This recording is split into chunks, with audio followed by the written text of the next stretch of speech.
नमस्कार दोस्तों, आज मैं आपको एक ऐसी भावुक कहानी सुनाने जा रही हूँ जो एक माँ के इंतजार और उसके बेटे के बीच के अनमोल रिश्ते पर आधारित है। यह कहानी न सिर्फ आपको भावुक कर देगी बल्कि जिंदगी की एक अहम सच्चाई भी सिखाएगी। खास बात यह है कि यह कहानी एक सत्य घटना पर आधारित है जो हमारे समाज की हकीकत को उजागर करती है। यूँ कह लीजिए, यह कहानी मेरे किसी खास या मेरे किसी करीबी की है। आइए चलिए सुनते हैं एक माँ के दिल की दर्द और भरी और भावुक कहानी। सरस्वती देवी। यह कहानी मध्य प्रदेश के एक छोटे से गांव की है जहाँ एक वृद्ध महिला सरस्वती देवी अकेली रहती थी। उनके पति का देहांत कई साल पहले हो चुका था और उनका एक ही बेटा रोहित, जो शहर में पढ़ाई के बाद नौकरी के लिए वहीं बस गया था। अब सरस्वती देवी ने अपने बेटे से बेहद प्यार करती थी। रोहित बचपन से ही उनकी आंखों का तारा था।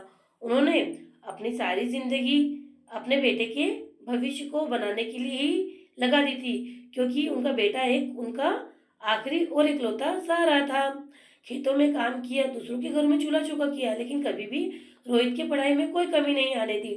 जब रोहित शहर गया तो सरस्वती देवी ने उसे बड़े अरमानों से विदा किया। वो रोज सुबह उसकी तस्वीर के आगे दिया जलाती और भगवान से उसकी खुशी और तरक्की के लिए प्रार्थना करती, और वो हमेशा वही प्रार्थना करती कि मेरा बेटा सफल हो। शुरुआत में रोहित हर रोज अपनी माँ को फोन करता, माँ को शहर की हर छोटी बड़ी बात बताता। पर जैसे जैसे समय बीतता गया, रोहित के कॉल्स कम होते गए। अब सरस्वती देवी रोहित के कॉल का इंतजार करती, पर जब भी रोहित का कॉल आता तो बस रोहित इन्हीं शब्दों का उपयोग करता। वो कहता, माँ बहुत काम है, माँ बाद में बात करूंगा। जैसे शब्द उसके लिए आम हो गए थे। सरस्वती देवी हर बार यही सोचती कि बेटा व्यस्त है इसलिए समय नहीं दे पा रहा है, लेकिन उन्होंने कभी शिकायत नहीं की। वो हमेशा यही सोचती कि बेटा अभी व्यस्त है, इसलिए रोज वो हर सुबह दरवाजे पर खड़ी होकर डाकिए का इंतजार करती। शायद रोहित का कोई पत्र आ जाए या डाकिया रोहित का लिखा हुआ पत्र उन्हें दे जाए। अब वो दिन भर बस रोहित के पत्र के बारे में सोचती। एक दिन गांव के डाकिए ने सरस्वती देवी को बताया कि रोहित ने शादी कर ली है। यह खबर सुनकर वो पहले तो बहुत खुश हुई, लेकिन लेकिन फिर उनकी आंखों में एक उदासी सी छा गई। सरस्वती की देवी की आंखों में एक गहरी उदासी छा गई थी। उन्होंने सोचा कि रोहित ने उन्हें यह खबर खुद क्यों नहीं दी। अब सरस्वती देवी का इंतजार और लंबा हो गया। उन्होंने बेटे की को कई चिट्ठियां लिखी, लेकिन कोई जवाब नहीं आया। कुछ महीनों बाद गांव में एक व्यक्ति शहर से आया।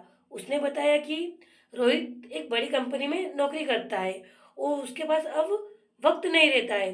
सरस्वती देवी ने बिना कुछ कहे और बिना कुछ बोले सिर को झुकाकर हिला दिया। अब धीरे धीरे उनकी तबीयत खराब होने लगी। डॉक्टर ने बताया कि वो अंदर से टूट चुकी है और सिर्फ किसी अपने का साथ ही उन्हें ठीक कर सकता है, क्योंकि सरस्वती का साथ तो सिर्फ और सहारा तो सिर्फ उनका बेटा रोहित ही था। उसका उसके सिवा दुनिया में दूसरा कोई भी नहीं था। सरस्वती देवी ने अपनी आखिरी चिट्ठी लिखी, प्यारे बेटे, तुम्हारी माँ अब बूढ़ी हो चली है, शायद मेरे पास ज्यादा समय नहीं बचा है। मैं तुमसे कोई शिकायत नहीं करती। माँ ने चिट्ठी में आगे लिखा, लेकिन अगर तुम्हें मेरे लिए थोड़ा सा वक्त मिले तो एक बार आकर मुझे गले लगा लो। तुम्हारी माँ का आशीर्वाद हमेशा तुम्हारे साथ रहेगा। तुम्हारी माँ सरस्वती देवी। उसकी माँ ने ये चिट्ठी लिखकर नम भरी आंखों से चिट्ठी रोहित को लिखी और यह खत रोहित तक पहुंचाया। यह चिट्ठी पढ़कर रोहित का दिल पिघल गया। उसे एहसास हुआ कि शायद उसने अपनी माँ के साथ कितना अन्याय किया है। वो तुरंत गांव के लिए रवाना हुआ। रोहित अपना सारा काम छोड़कर माँ की चिट्ठी पढ़कर सारा गांव की तरफ निकल चुका था। अब रोहित को एहसास हुआ चुका था, तो उसने घर जाकर देखा कि उसकी माँ एक चारपाई पर लेटी थी। उनकी सांसें धीमी थी। रोहित उनके पास जाकर रो पड़ा। उसने माँ के हाथ पकड़े और कहा, माँ मुझे माफ कर दो। मैं आपका बेटा होकर आपकी सेवा नहीं कर सका। मैं काम में इतना व्यस्त हो गया कि अपनी माँ को ही बोला। बेटा माँ मुझे माफ कर दो। सरस्वती देवी ने धीरे से आंखें खोली और मुस्कुराते हुए कहा, बेटा तुझे देखकर अब मेरी सारी तकलीफें खत्म हो गई है।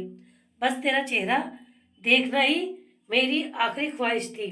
और इसी तरह सरस्वती देवी ने अपने बेटे की तरफ प्यार से देखा और कुछ ही देर बाद सरस्वती देवी ने अपनी अंतिम सांस ली। रोहित का सिर उनकी गोद में था और वो अपनी माँ के प्यार और बलिदान को समझ चुका था। वो समझ चुका था कि उससे कितनी बड़ी गलती हुई है। अब उसकी माँ उसको छोड़कर हमेशा के लिए चली गई। यह कहानी हमें सिखाती है, अपने माता पिता को वक्त रहते सम्मान करें, उन्हें प्यार दें, उनकी भावनाओं, उनकी ज़रूरत को समझें। जीवन में जीवन में कितनी भी व्यस्तता क्यों क्यों ना हो, अपने माता पिता के लिए समय जरूर निकालें, क्योंकि एक बार उनके चले जाने के बाद समय लौट कर नहीं आता। ना गया हुआ व्यक्ति, ना अंत में हम सिर्फ अकेले रह जाते हैं और हमारे पास बचते सिर्फ आंसू। अगर ये कहानी आपकी दिल को छू गई हो तो कृपया इसे लाइक करें, कमेंट में अपनी राय दें और हमारे चैनल को सब्सक्राइब करना ना भूलें, ताकि हम ऐसी कहानियाँ आप तक जरूर पहुँचाएं। और जिसको भी इस कहानी को पढ़ते हुए आंखों में आंसू न आए हो, वो प्लीज़